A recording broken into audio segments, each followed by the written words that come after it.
I actually had the idea for day one when I was writing Quiet Place Part 2, because when I wrote the opening for the Abbott family going through the circumstances of the first alien invasion, I thought that would be an amazing story point to drop into the real world in New York City and see how the whole rest of the world was dealing with it.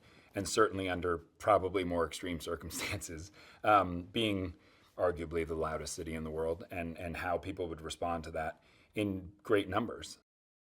I think New York is a place that, whether you've been there or not, it is something that is familiar to you. So it's really fun to, in a world like A Quiet Place, break down a place that you think you know and put it under extraordinary circumstances. And so for me, the idea of New York was always really, really enticing. Not only how loud it is, I think it's arguably one of the loudest cities in the world, or at least as a New Yorker, we think we're the loudest city in the world. But also the bond that New Yorkers have, that there is a group mentality to being in New York. And would people assist and help each other, or would they completely leave each other in the dust and run for survival of their own?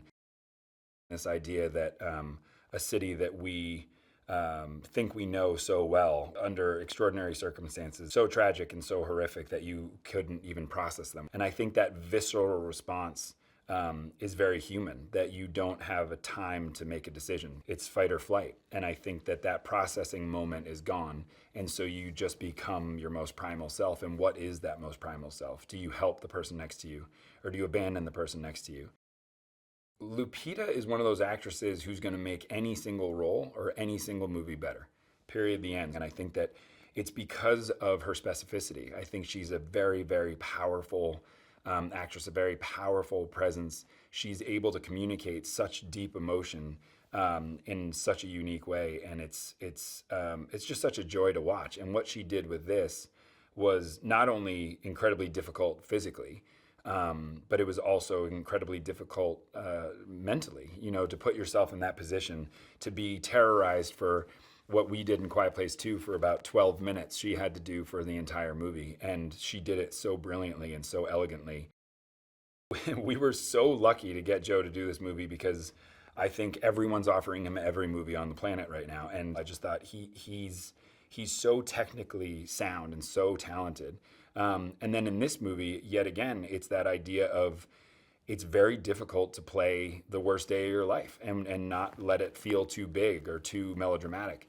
And the way to do that is to be extremely talented and be able to walk a razor's edge, which is, I believe, what he played so well, which is that fight or flight thing, which is there are moments where you can see the overwhelming nature of the day hit him, and then the specifics of the tiniest thing, which is this friendship with Lupita that is burgeoning right here in front of our eyes. He gets to play the specifics of how much that means to him. So all those colors and variations he played so well. And so that to me is the two of them are the heartbeat of the movie.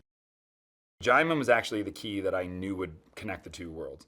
I knew that his story at the fire is where I came up with the idea for the prequel, that story that he told was so incredibly intense and so dark, and you found yourself just wanting to know what was that experience like, and it all happened behind his eyes. He was just telling a story to Killian, and I just thought, what if we actually experienced his story firsthand? But you didn't know it was his story. You start going through it with the whole city, and then you will meet Djimon in day one, and that'll be the link to the two stories. I've been a fan of Alex's for a long time. He makes the movie so much better because he immediately grounds you in this human way. And you just believe immediately the circumstances of the day unraveling kind of happen through Ruben's eyes. I love Alex as an actor, and I just loved watching him in this.